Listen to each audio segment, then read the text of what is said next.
Hello, you are listening to Disney Travel Tales, episode number 36. This is a space where you can escape the real world and immerse yourself in someone's recent Disney trip. I'm Jenny, and in today's episode, I'm talking with Aubrey all about Typhoon Lagoon. Aubrey is an Orlando local, and they visit Typhoon Lagoon often, especially this time of year when the parks are busy. I think if you've ever been on the fence about visiting a Disney water park, this might be the episode to convince you, because it did it for me.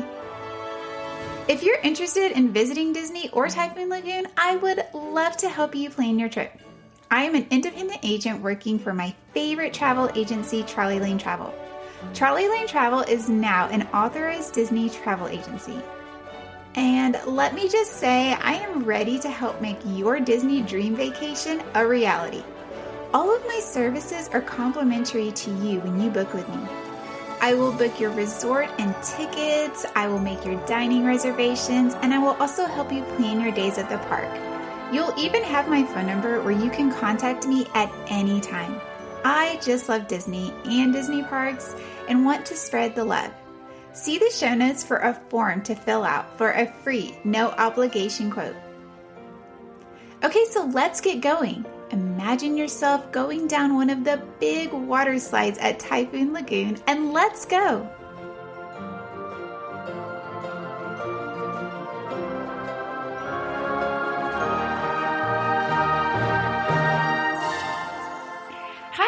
Thank you so much for coming on the show today. We are going to talk all about Typhoon Lagoon. Hi, how are you doing? I'm great. I am so excited to talk to you. I reached out to Aubrey on Instagram and I just asked her, hey, you want to come on the show and talk about this? And she was like, sure. So here we are. Yeah, thank you so much for reaching out and inviting me to come and talk about Typhoon Lagoon. Like you said, I don't think a lot of people know about Typhoon Lagoon, but my name is Aubrey. We are a family of 6. We have 4 kids. I do share their names because they're Disney and it's fun. Their names are Donald and Daisy, our oldest 2. They're twins. And then we have Oliver and our youngest is Winnie. And we are St. Louis area natives. So we moved down here in the fall of 2019. So neither of us are originally from Florida. We're from the Midwest. And so we moved down here for Disney. We really like going to Disney and we don't like being cold. That was the second highest reason. And so when we moved down here, we are Disney Vacation Club members. And so we have been able to, through that, receive annual passes that like the gold and platinum that Florida residents could get. And so we were gold pass holders for a year or so before moving. But we had not become platinum plus yet, just for the price and coming down. And water parks, when we were vacationing, I will say water parks weren't necessarily a priority for us.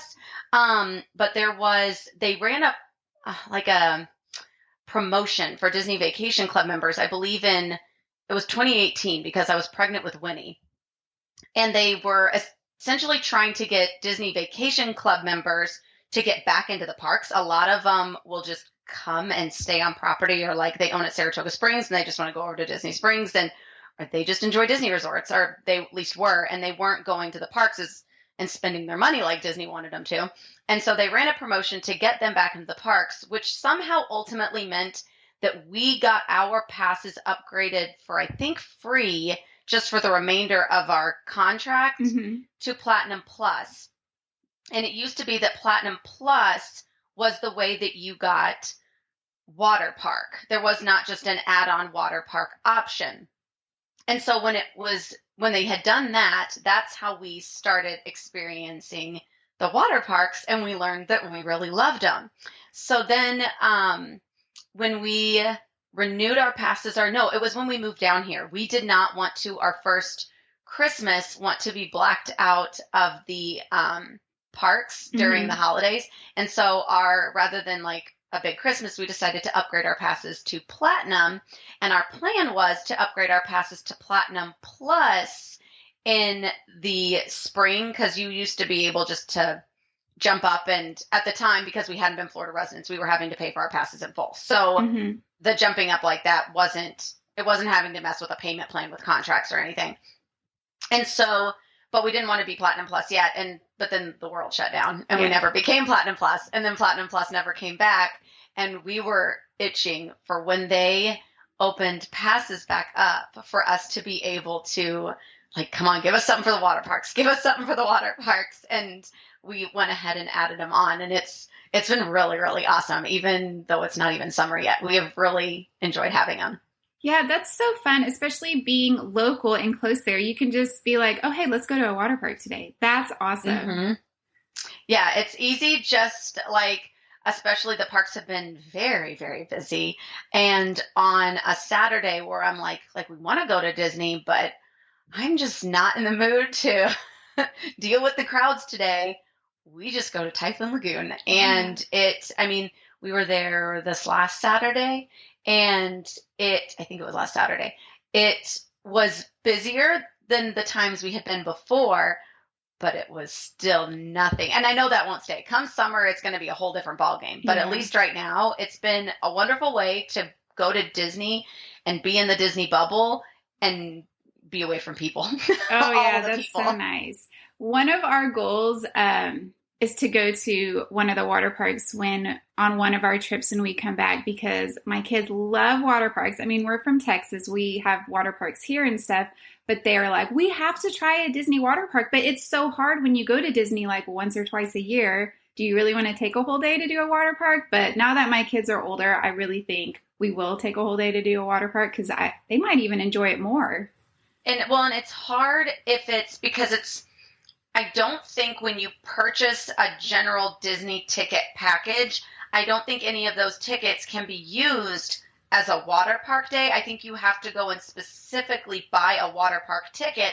And right now, I'm hoping that as the months go on, that they will extend the park hours past 5. They're still only 5. So I think a lot of people look at that and they go, well, we already bought tickets. And I think it's $69 or something for a single day adult ticket to Typhoon Lagoon.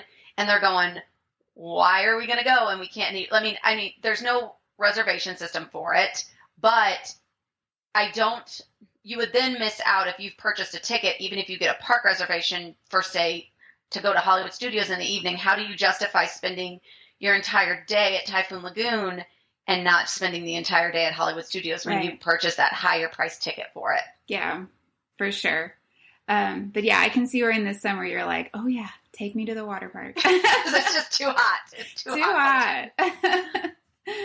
Okay, so I actually looked on the Disney website. They describe everything, but there was no description for Typhoon Lagoon except, hey, come look at our attractions. So what would you describe like the theming of Typhoon Lagoon? Hey parents, do your kids listen to podcasts? Do they like solving mysteries and flexing their imaginations? Mysteries at Riddleton Elementary is a new children's mystery podcast. Your kid can join Billy Bonanza and Susie Sockington on exciting and wacky adventures as they attempt to solve mysteries around their school. Mysteries at Riddleton Elementary is available now on all podcast platforms. It is a shipwrecked island. So it's very, very tropical. Both of the water parks have like a mascot. So they have this little like gator mascot, and at Typhoon Lagoon, he's dressed in like with a surfboard and beach wear. But at the back of the wave pool, you see, I guess, like a volcano where a ship has like crashed onto, or it's at the peak of, I don't really know how, honestly. My kids call it Noah's Ark because they're like looking up there and they're like, it's a boat on a mountain. So it has to be.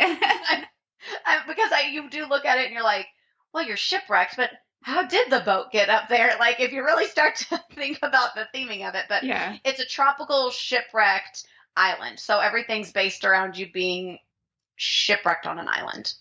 That's awesome. That sounds fun. Everything a water park should be. Yes. Okay, so now we're just going to run through a day at Typhoon Lagoon? Like where y'all like to kind of start your day, what time you get there, and just like rides that your kids like, because how old are your kids? Our twins are 10. Our third is 6, and Winnie is 3. Okay, so yeah, it's a great like age range for people to kind of get an idea of what their kids might like. Yes. So we are notorious for never rolling out of the house until around 3 o'clock.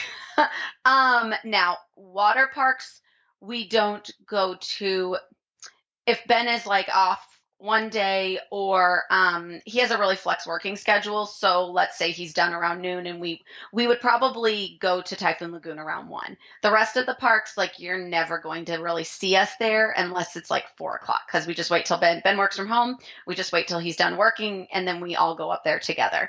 But because Typhoon Lagoon closes at 5, we would have to get there earlier. So we usually don't go rolling into Typhoon Lagoon until around 1 o'clock. When you will very rarely see us anywhere before noon. There has to be something big happening that day for us to be there.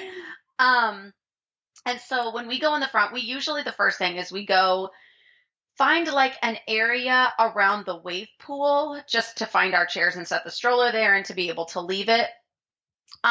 This past Saturday, it was a little more challenging. So the wave pool, because it's Typhoon Lagoon and there is a Typhoon wave pool and it's very big. Our younger two aren't necessarily like they'll go out, but they're very hesitant because I think the wave comes every 90 seconds. So they're very aware that like if I'm standing here, I could get completely wiped out. And the way the wave pool works is like the big typhoon comes, but then when it comes inward, it does taper off, but they have it where there's these buildup of rocks then where people are generally standing. So it'll come though, and there's like a backwash that happens. So if you don't know that backwash is coming and you think, oh, it's a general normal wave pool, you think, oh, it's going to get here and be fine. No, you got to watch behind you. There's going to be so something that turns around and you're going to get splashed really good. If say you're sitting on those rocks, just watching your kids, like that's not necessarily a safe place to be if you're trying to stay just dry and watch kids. Yeah.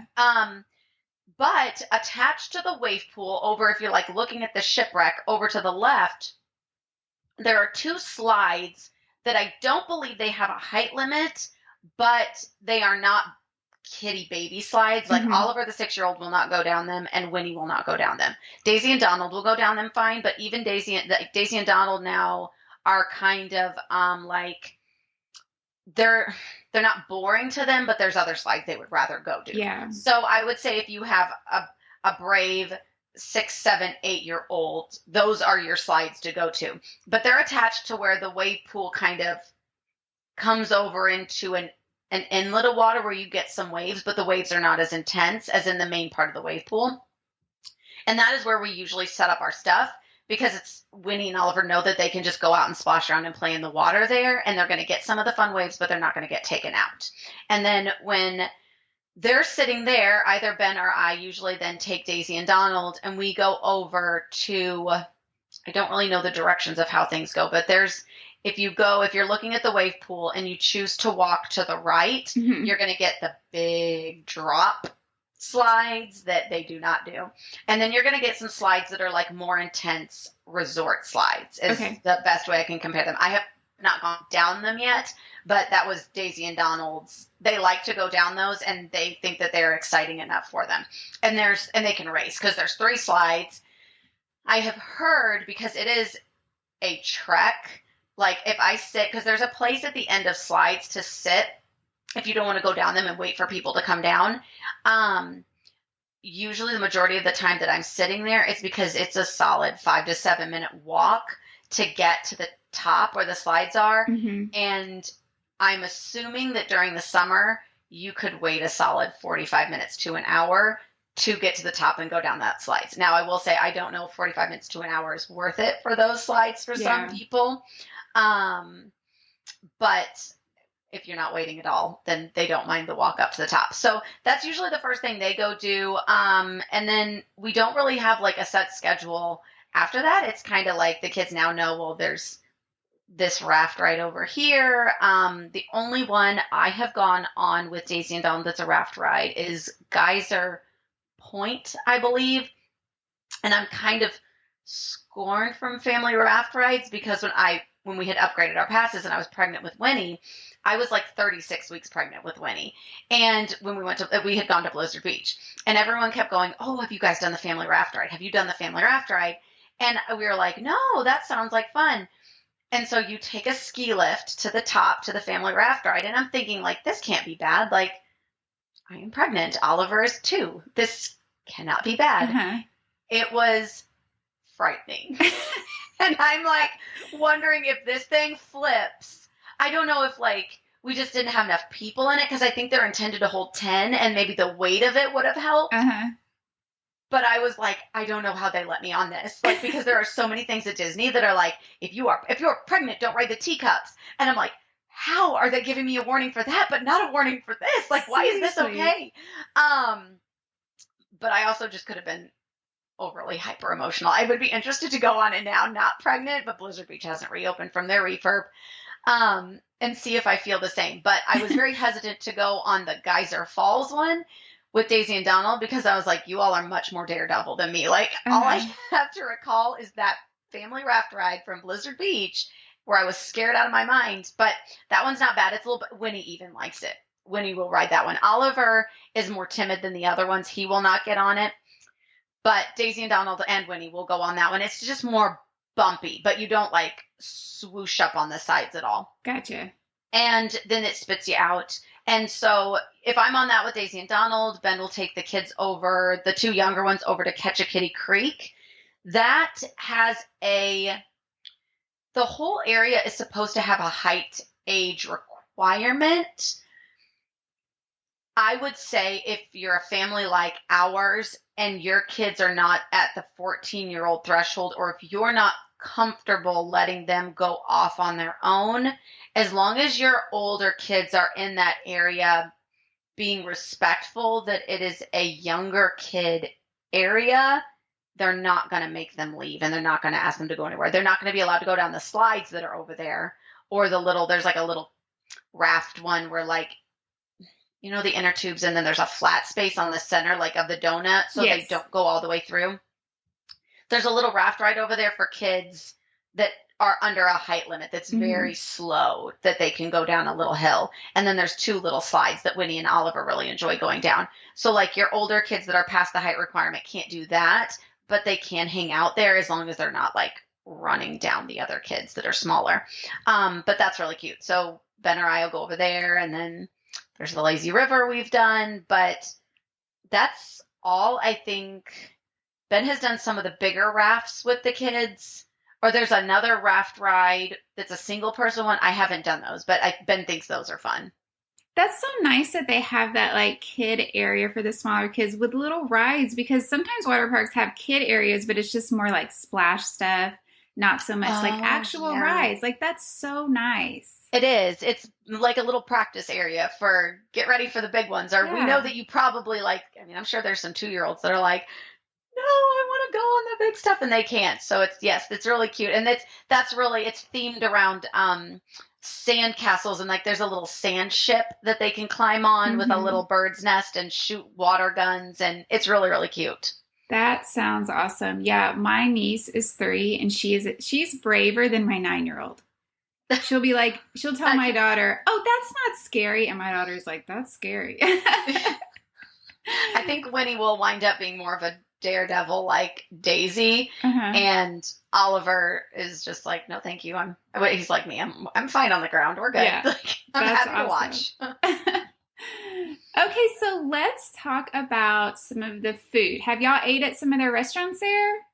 Not the quick service. We don't eat a ton on property. We kind of buy snacks. We bring our meals. That's one of the ways that we're able to be in the parks sometimes 4 or 5 days a week is we don't buy a lot of food, but we have noted the food, and because it looks like if it tastes as good as it looks, they have more unique food offerings than Magic Kingdom. Oh, wow. I would be more inclined if I were to go, I want to eat quick service on property. I'd be, let's go to Typhoon Lagoon. They have like a cauliflower, what is it called? It's like a cauliflower couscous looking type bowl. Oh, yeah. Yeah, they have some interesting like just turkey wrap things that I'm like, why can we not get better food at Magic Kingdom? Why is it all? I mean, I get that you want it to be like Carnival, but I have a hard time justifying quick service food purchases of any kind at Magic Kingdom and spending the money on it for all of us. Whereas Typhoon Lagoon, I'd be like, that looks unique. Or like, I'm not a big meat eater, I'm not vegan or vegetarian. I just don't go for it. I would love a vegetarian option, and I'm not much for meat substitutes. I want something loaded with vegetables. Typhoon Lagoon seems to have more of that than any other park. That's really interesting. I'm like, why did you put, like, no one's here. Yeah. Why did you put all these really good food choices in Typhoon Lagoon? The one thing we have eaten and we do always get is there is a Joffrey stand that has mini donuts. And they're like tiny little funnel cakes. Oh, and you can dip them in, I think they have like, I don't know, we've only gotten the chocolate and raspberry sauce. There's a third sauce choice, and I can't tell you if it's like white chocolate or it might be marshmallow. I'm not sure. I like the raspberry sauce. I am not a donut person. I don't always get a funnel cake, but these tiny mini donuts are worth every bit of money you might want to put towards snacks. That sounds amazing. They're very good. That sounds so good. And that's also good to know that you can't, because I think people forget that you can bring food into the parks. So even if you are going and staying at a resort, you can still get like grocery deliveries to your room if you have a fridge. We always used to do that. I mean, we never flew down. We always drove when we vacationed. So for us, going off property and being able to make a Walmart run was not, it was something we just did. And we always in our resorts, I mean, eventually, if we weren't staying on DVC points in a DVC room, our family size got maxed out of being able to stay on property and be guaranteed a conjoining room. We just didn't do it. And the price just really, once you have two conjoining rooms, the price just starts getting, it's not affordable for a family who's wanting to come to Disney 6 times a year. Right. So we started staying off property, which then we would find condos with full kitchens, and we would stock the full kitchen, and we would eat breakfast there, and we'd eat our normal breakfast, what the kids eat every day at home. We would pack the lunch. We have our go-to dinners that we can put in a cooler, or we know that they need to stay cold, that they don't need to be microwaved. We would prepare them and bring them. The rule used to be you can bring whatever will fit in a soft shelled cooler that's not like on wheels.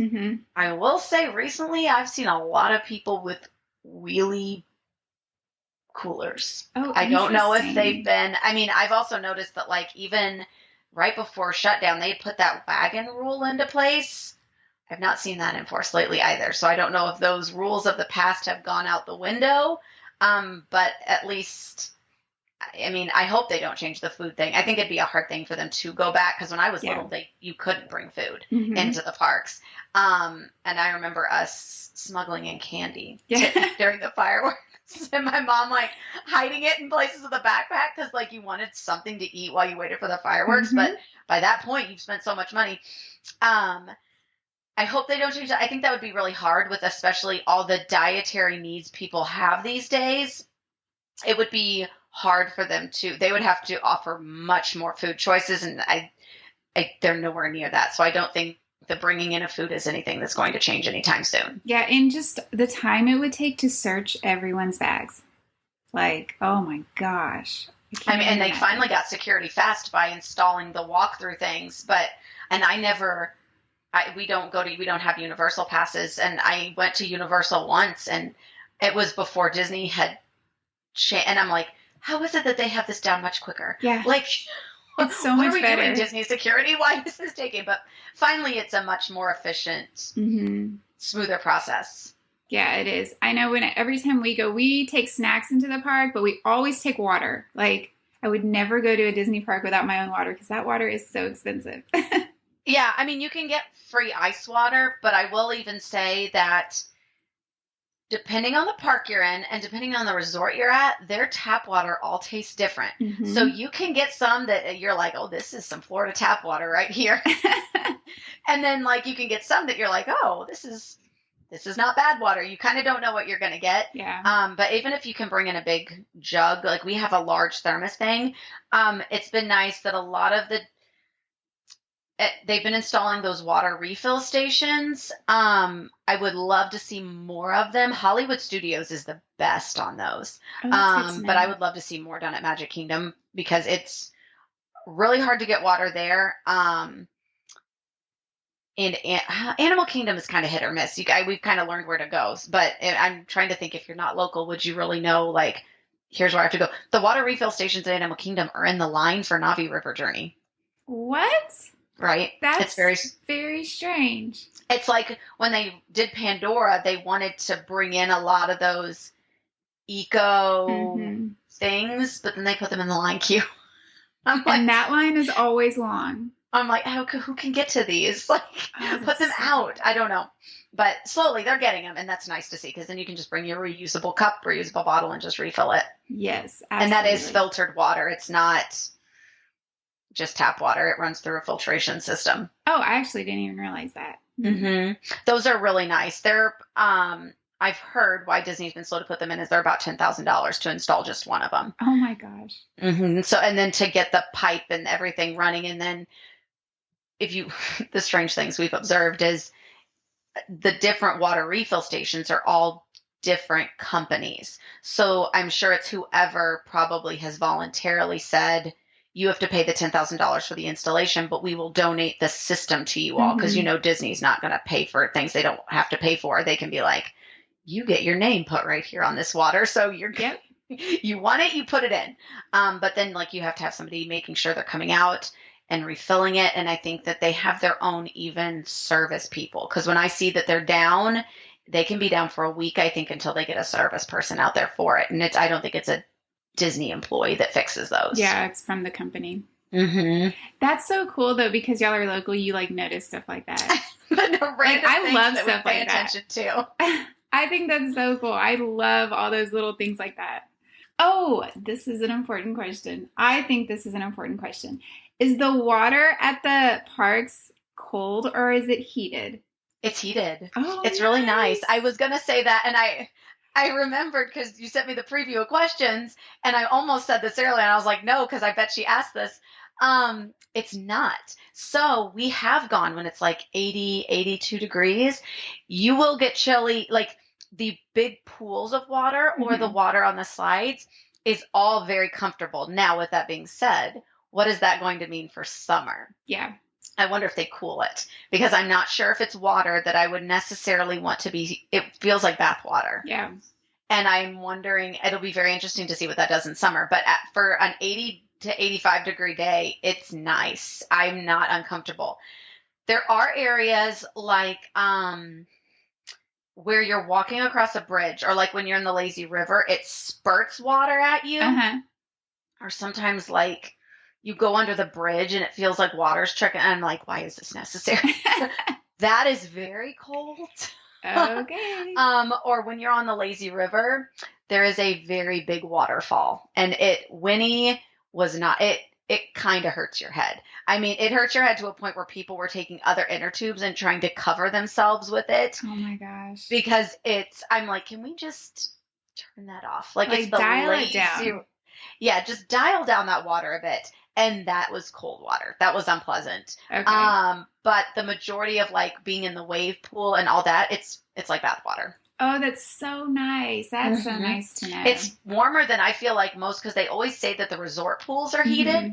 And I'm like, are they? But it feels warmer than I have ever. I'm hesitant to go in a resort pool in 80 degrees. Have not been hesitant to go in the Typhoon Lagoon water. That's awesome and good to know. Yeah, I feel like the resort pools, it's also hit or miss with the resort, because we've been in some that are warm and feel good, and then we've been in others that I'm like, no, they're tricking us.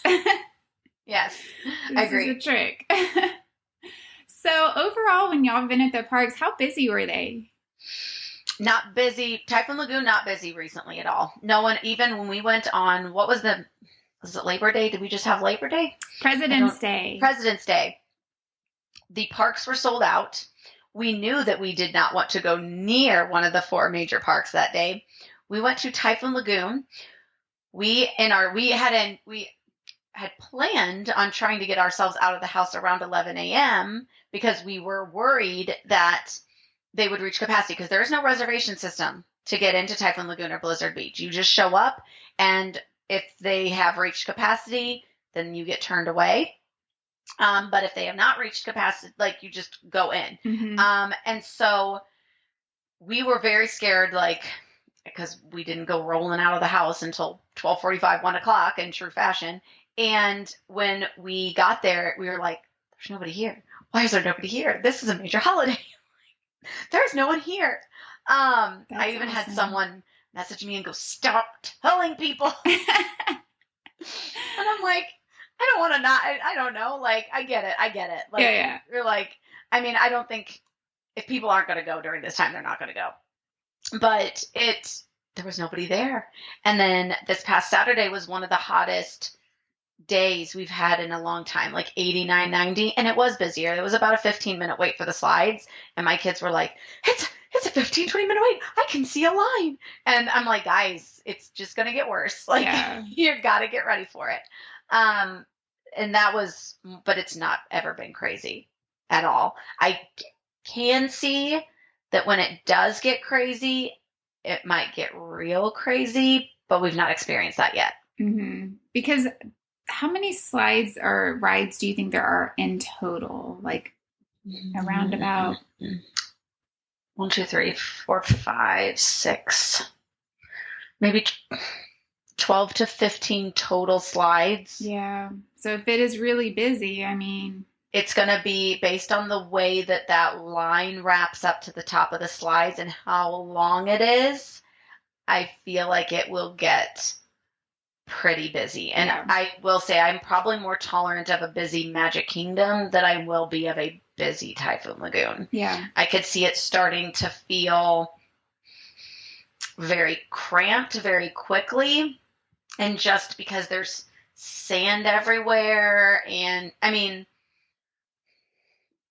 Disney is very clean as it is, but I could see Typhoon Lagoon, you starting to go, there's just sand everywhere, and there's not really a way for them to keep sand out of, like, the bathroom and to keep the floor always clean, because you go in there and you're drippy, and so you just start kind of feeling like, but it doesn't feel that way yet. But I can see that in the peak of summer, I don't want anyone to come back and be like, she said it was awesome. And I'm like, I said it was awesome in March, not July and August. Yeah. I could see July and August, it maybe being a place that you're like, it's a little scary, but I don't know. I can report back and see. I just haven't done it yet.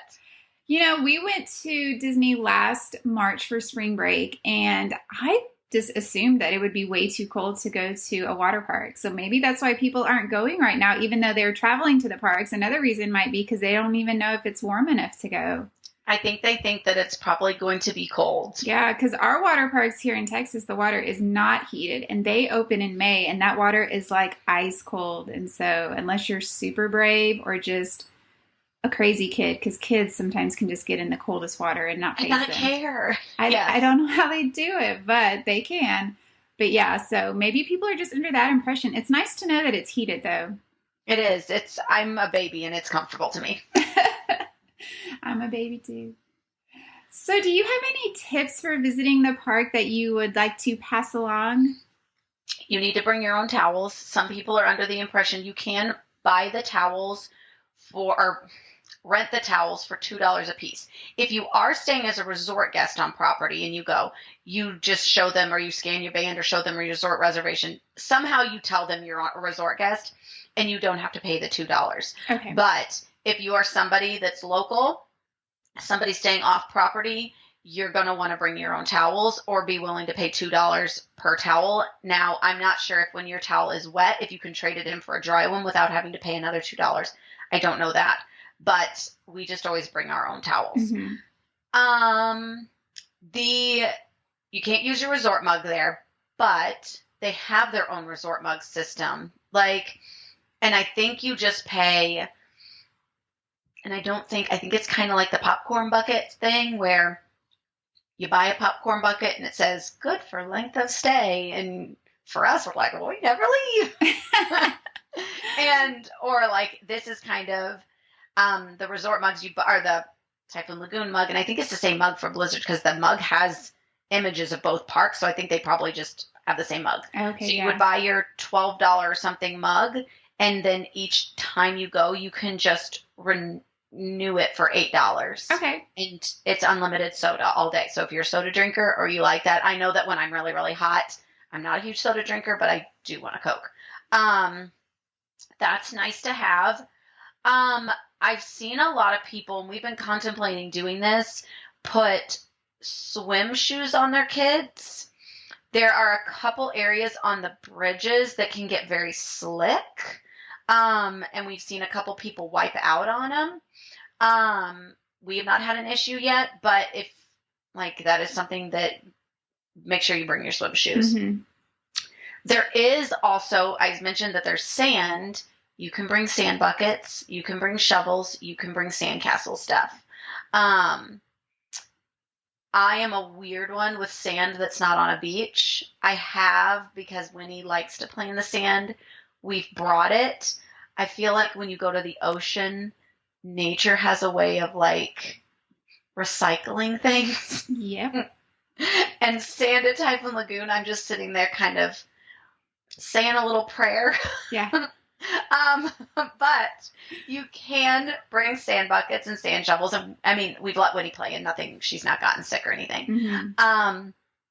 So you can do that. I know they also have a lunch there that like you can get your kids, and I think it comes in a sand bucket with a sand shovel. Oh, cute. So if you were wanting to eat on property and eat there, you could get the little sand bucket that way, and then they'd have a bucket to play with. So you can do that. I'm trying to think what else. They have coffee. They have a Joffrey's. There's no Starbucks there, but they do have a Joffrey stand. I think they have a couple Joffrey stand, and then the donut stand I don't think they do coffee at the donut stand. It's just the donuts. Okay.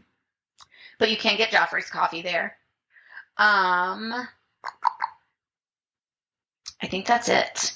I can't think of really anything else. There's not any swimsuit. I know at like some drying place, like, or water parks, like there's areas we can stick a swimsuit in a canister and it dries everything out. Uh-huh. There's none of those, so you kind of have to like be prepared that you're going to leave with everything wet.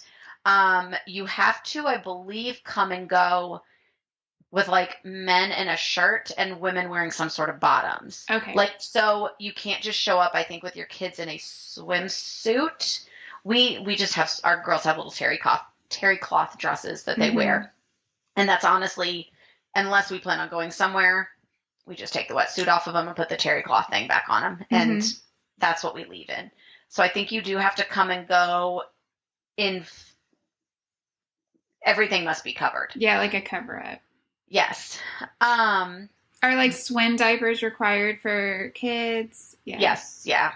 Yes. Every day. And you got to go to the restrooms to change the swim diapers. But yes, they have to be in a swim diaper. But, and I see them, though, I will say, checking the water frequently. So that's always nice. And this is something else I will say. It hasn't happened to Oliver at Typhoon Lagoon. At some of the resort pools, what they use to clean the water really gets to his eyes. So when we stayed at Polly over the 50th, we did a lot of swimming, and he was under the water a lot.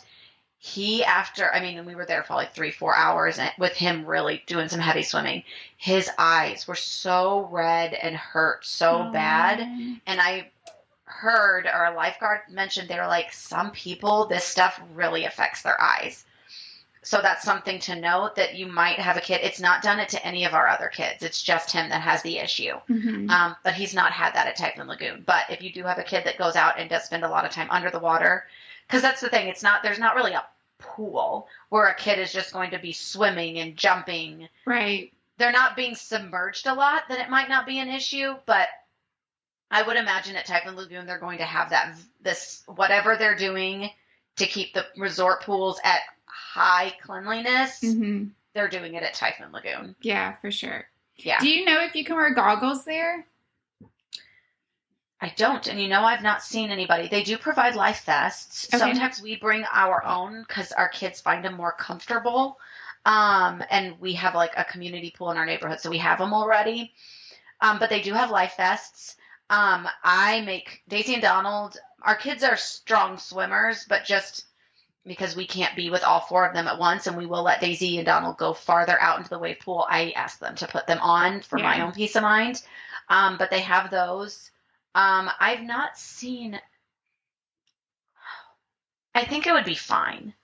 That is something I've actually been pleasantly surprised because there's a lot of like, before we lived here, if we were to go to like a community pool, like up around us in St. Louis, they'd be like, you can't bring fun noodles and you can't, I don't know if you can bring that stuff, but like I've seen a kid just in wings. Mm-hmm.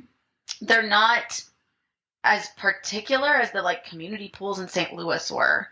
It seems like they're a little more relaxed on that. I don't know. I've not seen anybody bring like a fun noodle in. I'm not sure what they would do if you tried to put that into the wave pool. Mm-hmm.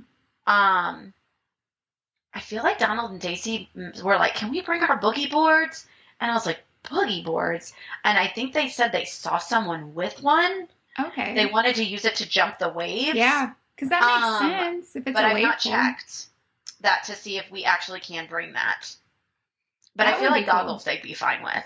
Okay. Yeah, because I know I almost feel like you said, like sometimes community pools are stricter than water parks, which I don't even understand why, because it's like a rectangle. No, and I mean, like when we've stayed in resorts, Ben has taken the kids and tossed them in the water, and we'd be told, no, you can't do that in other pools, and we're like, what? Like, Yes. yeah, I mean, I don't know if it's just they have less lifeguards, whereas there's more Disney people watching that they are like, it's safe.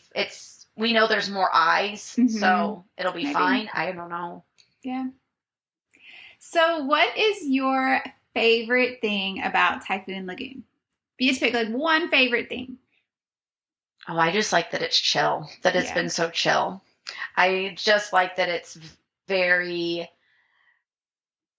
no one's really rushing anywhere to do anything. It's just been really, really relaxed. And like Ben and I can just sit and watch them play in the water. And so I know a lot of times the other parks can feel very go, go, go, especially for the vacationer who feels like they need to make sure that they have done X amount of things to make it worth the dime that they spent to come. Typhoon Lagoon feels like something that it would be a great way to have a chill day, but also keep your kids entertained. Oh yeah, so that I sounds just so like nice. I wouldn't even have to do anything at Typhoon Lagoon. I could just sit in a chair with my coffee the whole time and I'd be happy as can be. That sounds so nice. Yes. What would be your least favorite thing, if you have one? So this is a comparison between how I felt Blizzard Beach was, but again, it's been a few years since I've been to Blizzard Beach. So I'm not sure if this opinion could change. We used to do our experiences at Typhoon Lagoon where they had H2O glow nights for DVC people. And so it was a night that if you were DVC, you could go in for free. Mm-hmm. Now it was at night. And you remember feeling when we could go to Blizzard Beach during the day, the kiddie area of Blizzard Beach all feels more contained, where like you can sit and see everything. Okay. The kiddie area at Typhoon Lagoon, and just Typhoon Lagoon feels very staggered in how it's built up. So it doesn't feel like I can very easily go, okay, I have one on this side and I have one over here, but because I can see them both, you kind of have to really say, we have to split up and have a parent with us if we're not staying in the same area. Mm-hmm. But that's not even recently, and I don't know if that's also because we had, like, all our kids were 3 years younger. I've not felt it as much recently, but I haven't been able to have my comparison lately. Mm-hmm. It just, and I will say too, like, my husband trying to explain, this is where I found a table to eat our mini donuts, because of the leveling off, and it's probably to make it feel bigger, like it's a very small park comparatively, and they do that to make things feel bigger. but I just am kind of lost. I get very easily turned around because I'm like, was I over here? Do I need to go up? Are you up? Are you down? Did you cross the bridge? Like, it feels very, like I can get turned around very easily. Kind of disjointed. Yes. Gotcha. But that would be about it. There's a lot of restrooms that are easy to get to. The locker rooms are nice. I wish they were better lit.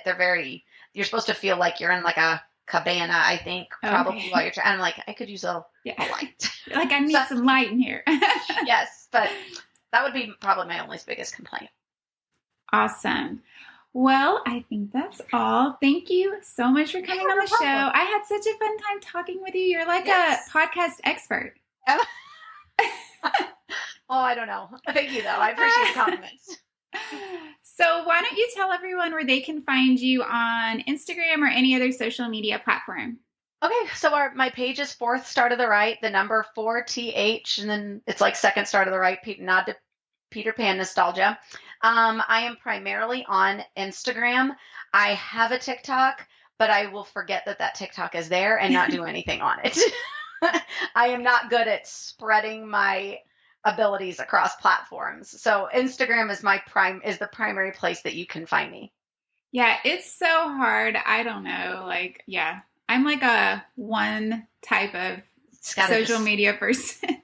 Yes, they all want certain things and they all want you to do certain things. And I'm like, can we not come together? Yeah. And just come up with one set of rules.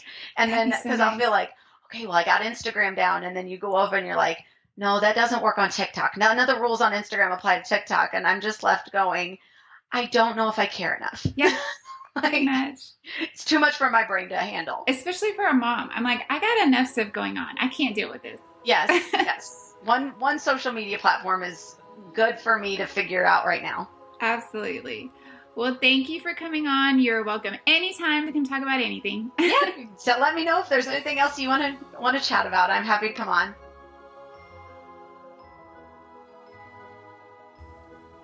I hope you enjoyed the episode today. I loved talking with Aubrey all about Typhoon Lagoon. And you know what? I'm thinking on our next trip, I might just schedule time to go over there. All of Aubrey's information on how to find her on Instagram, it's all in the show notes, so check it out. Also, to see pictures from a day at Typhoon Lagoon, go to our Instagram page at Disney Travel Tales. If you're enjoying the show, the best way to support it is by leaving a positive review on Apple Podcasts or Spotify.